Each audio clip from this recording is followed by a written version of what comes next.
This is insane. I have never seen anything like this. I have never in my entire life, in 12, 13 years investing and trading, I have never seen what is going on today. First things first, what is shorting? Shorting a stock. Very simple. This person or institution has shares of a stock. Okay? That stock is currently at $100. And you say, I would like to borrow that share from you and I'll give it back to you at $100. So they basically sell you that share at $100 and tell you they'll take that share back at $100. You then take that share and you sell it into the market for $100. That stock drops to $80. You then buy back that share at $80. You give it back to them for $100 and you keep the $20. That's a basic TLDR of what shorting is, okay? Basic TLDR. Obviously, there's a lot of different things that are involved here, but I'm just giving you an understanding, okay? You'd make the difference. However, this could go against you because if you take it for $100 and the stock goes up to $200 and you're still holding, they're going to take it back from you for $100. You just lost $100 per share, okay? That's the basic TLDR of what shorting is. Now, if an institution or somebody decides to short a stock or a company, they're borrowing these shares. For example, GameStop. Let's say GameStop was $10. I think that is completely overvalued. I am going to short it, so I'm going to borrow these shares. Well, there's a couple things that happen when an institution actually shorts a stock, okay? Number one, they're hoping it goes down, but at an institution level, and this is why we're talking about how it's not fair that the institutions get to do it, by doing it, the press goes out and they announce, we are shorting this stock. Well, what does that do? That also scares a lot of people to sell their stock, which in turn drives the price down, meaning those institutions make a shitload of more money. How is that not market manipulation is the question. Wait, you're telling me that this company worth $35 billion can borrow these shares, short it, and then tell everybody they're shorting it, scaring people to sell it, to drop it more to make more money. Okay? That is bullshit. However, that's one thing. That right there is market manipulation, legal market manipulation. Oh, boo-hoo, those guys, right? Fuck those guys. Now, that already is bullshit. But the problem here is that these companies, including Melvin Capital and whatnot, okay, borrowed on leverage. Instead of borrowing every single share GameStop has, they leveraged an additional 40% more shares than that company has. That's like you taking out a loan with a 40% interest rate. They now have 140% of every share, every piece of that company borrowed to bet against it. All right? So now what happens is all of a sudden, you see the little guy noticing this and said, holy shit. Remember when we go back to that part where if they have a share and they shorted it, but it goes higher, they lose money? Well, obviously it's been manipulated down to a level that, yeah, GameStop is shit, but it's not $4 shit. So we can make money on this undervalued stock. So that starts moving the stock up. Then all of a sudden it gains momentum. And then traders start finding out that we can not only fuck these people, but we can make more money. How is that possible? We start doing this and all of a sudden these companies, okay, are now getting to a point where they're negative on the shares they own. And that's when a short squeeze can happen. What is a short squeeze? Short squeeze is stock is doing this, it's going up, right? Now, they borrowed those shares and they're now underwater. Those shares are worth now more than they borrowed. And if that continues up, at some point they have to cover their shares. How do you cover that? Remember what I said, they have to buy those shares back at whatever the current price is. So now when you have a company having 140% of the float or the amount of shares, and they have all this money, they've got to buy it, they now have to spend billions of dollars to buy shares way higher than what they borrowed them at, which then in turn drives the price up more. Rinse, repeat, rinse, repeat. And when a bunch of degens found out about this, we can now fuck this guy over and make money if they have to dump capital in and shoot the price up. Thank you. And the last nail in the coffin was old Elon Musk. Okay? That basically, in a nutshell, is what shorting is, what happened, how we got here, and why. Now, why is everything else exploding? Because the rest of the world is following this, because all the news are covering it, and they're explaining what a short sell is. And so guess what? A bunch of degens said, wait a second.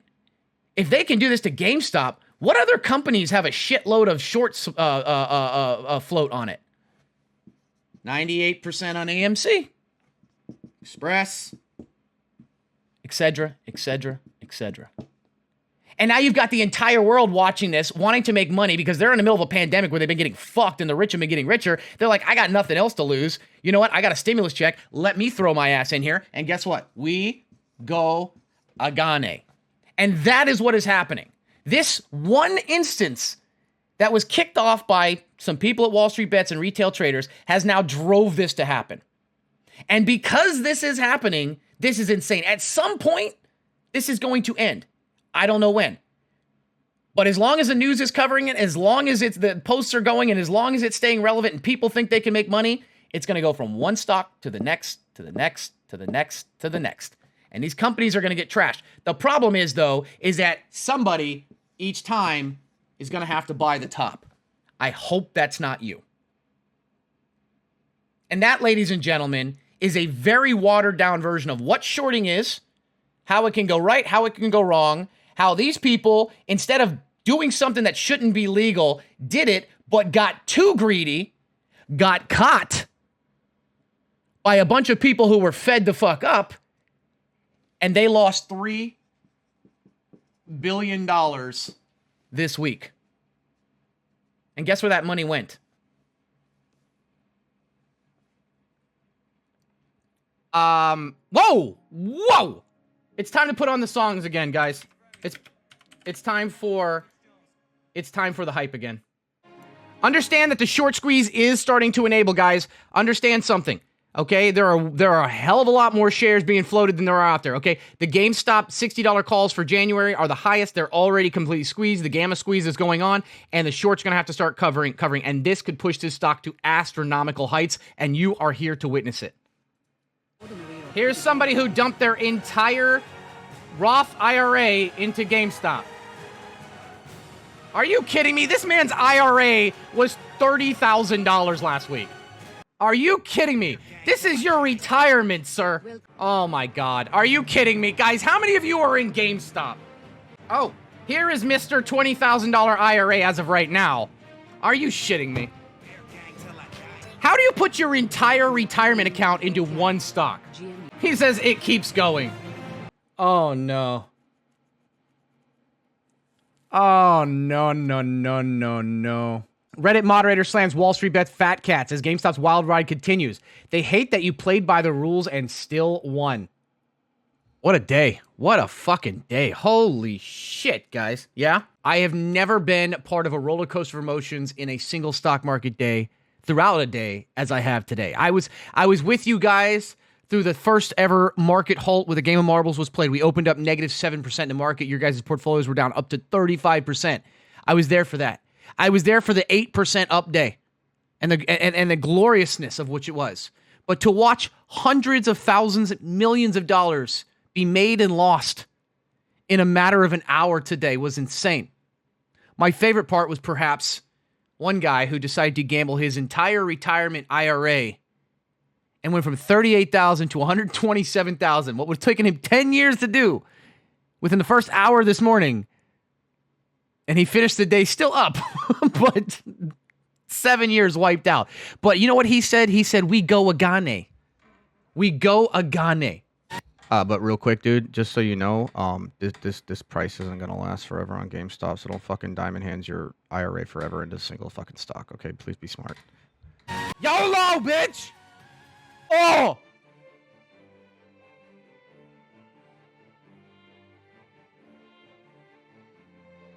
Fuck it. Let's keep going. All right, it's halted. For those of you guys who are wondering what the hell's oh, God. For those of you guys who are wondering what just happened. So, stock is going absolutely insane.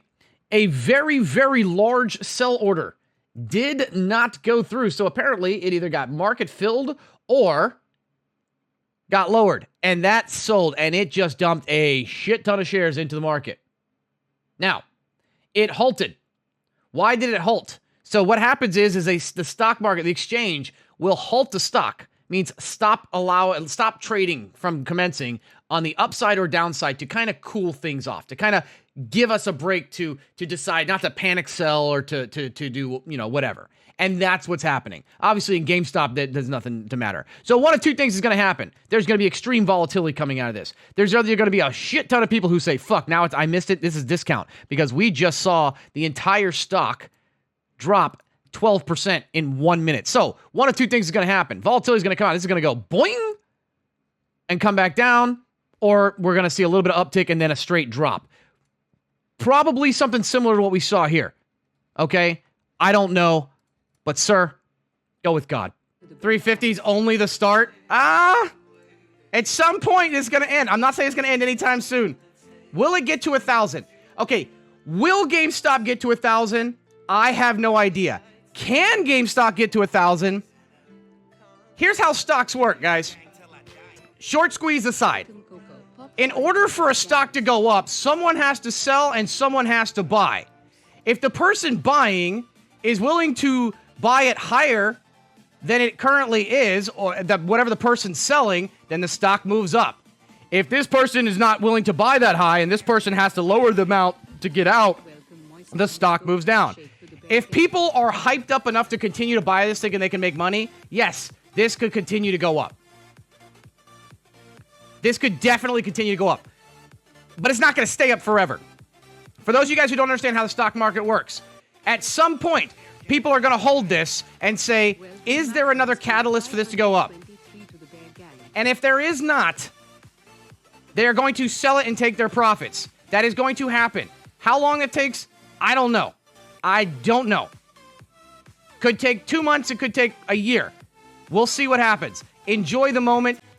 At some point, though, and this is all I'm going to say about this craziness, at some point, this will end. Maybe it's in 5 minutes, maybe it's in 5 hours, maybe it's in 5 days, maybe it's in 5 months.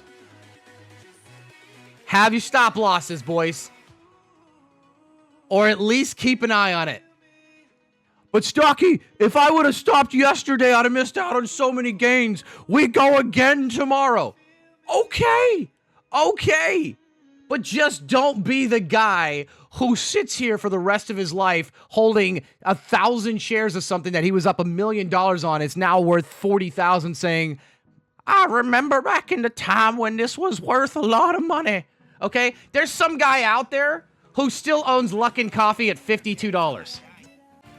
So I can break this down. So, and what they're doing is they're saying, holy shit, this is terrible. This is bad. We got to stop the little guy. Or instead of outright saying we got to stop the little guy, we got to protect the little guy. Oh, now you care about protecting us? But in 2008, you would be more than happy as a banking institution, 2007, to lend out somebody making $20,000 a year, a $300,000 mortgage that you knew they would never pay back, okay? And then not only did you do that, you didn't care about the little guy then. Then when the little guy was getting screwed, you didn't want to help them. And then what you did even worse is you packaged that bullshit mortgage that was underwater and sold that debt off to everybody until it fell down. So please, shut the hell up. Let us have our moment, okay? Yes, are people going to get caught in the crossfire of this? It happens all the time, okay? It happens all the time. But let people do it. They want to stop people from being able to do this because it hurt the status quo, and they don't like that. All right, let me give you an example. I want you to think of for 1 second, about how many people are in here right now. What do we got? 15,000 people? Take 15,000 people and times it by $1,000, right? Okay? All right, 20,000. 20,000 people times $1,000. Right? So you're talking about 20 million bucks. All right? $20 million collectively. I'm sure people have more, but let's just take that. Okay? Let's just do call it 50 million. Call it $100 million. I know that there's a lot of retail traders out there. There's billions and billions of dollars of retail traders, but you're not going to get them all together on one thing. I mean, you couldn't get them all to stay on GameStop or AMC. I mean, people are looking for money, all right? But let's say you had $100 million collectively go after something. I want to give you something. One fund alone, BlackRock. There are several of these funds. This is going to disgust you guys that are not new to this. I want you to think about this. BlackRock alone, assets under management, $7.81 trillion. I'm sorry to rain on your parade, but at the end of the day, we are not going to win. That is why you take your W's when you can. So please, at the end of the day, understand that, yes, we're having fun, but this is not some Viva la Revolution, and we're going to change everything. They're going to probably make some kind of regulation to fuck over the little guy like they did when they made it to where you couldn't day trade under $25 under the guise that, well, we do this because we want to protect them. No, it's actually more dangerous for me to take a $10,000 account and hold overnight and that company drops some news and I can't sell until the institutions can sell and then I lose 50% versus get in during the day and sell for a small loss. So, yes, that is what's going to happen. So, like I said, enjoy it while it lasts. We'll see what happens. But you've got to collectively get every retail trader together to continue to do this. Today is good. This week is good. We're short squeezing. We are. People are short squeezing. And I don't want to say, well, WallStreetBets is doing it, because at the end of the day, WallStreetBets is just people that do this, and we all do this. So we are anonymous. Fucking WallStreetBets, okay? It is what it is. Now, you don't want to collectively do it either, because once they have a figurehead or a leader, that's who they can go after. Oh my fucking God. Are you kidding me right now? This is insane. I have never seen anything like this. I have never in my entire life, in 12, 13 years investing and trading, I have never seen what is going on today. I am in 3 things that are all up 50 to 100% to 300% today. I lost $300 on a Starbucks call yesterday, and I'm sitting here like, Starbucks who? What am I doing? Let me be real with you guys. Let me be that dad for a second. And for you ladies that have daddy issues, I'm not talking to you, please. Don't need any more DMs. Okay. What I'm doing is taking some of these gains. The gains I make from these, I'm not just throwing at something else that's crazy, okay? I am going to put this into long-term hold stocks, index funds, underbought stocks. I think Starbucks is undervalued. So I'm going to be taking these profits and being smart with it. I'll still take the original $10,000, $15,000 and find something else to play with it. But the rest of it, no, I'm not getting crazy. So what I'm doing is I'm just taking some of the profit and adding stuff that I want. So think about this. Think about how 5-head this is. You have a once-in-a-lifetime opportunity. You make a bunch of money on some crazy stuff. You take some of that profit and buy shit that's on discount today, because this isn't going to happen forever, but those shares will go up over time. That's how you do this successfully. If you sit in boring shit forever, you'll never make money, but if you YOLO on crazy shit every day, you're going to go broke. Find that happy balance, guys.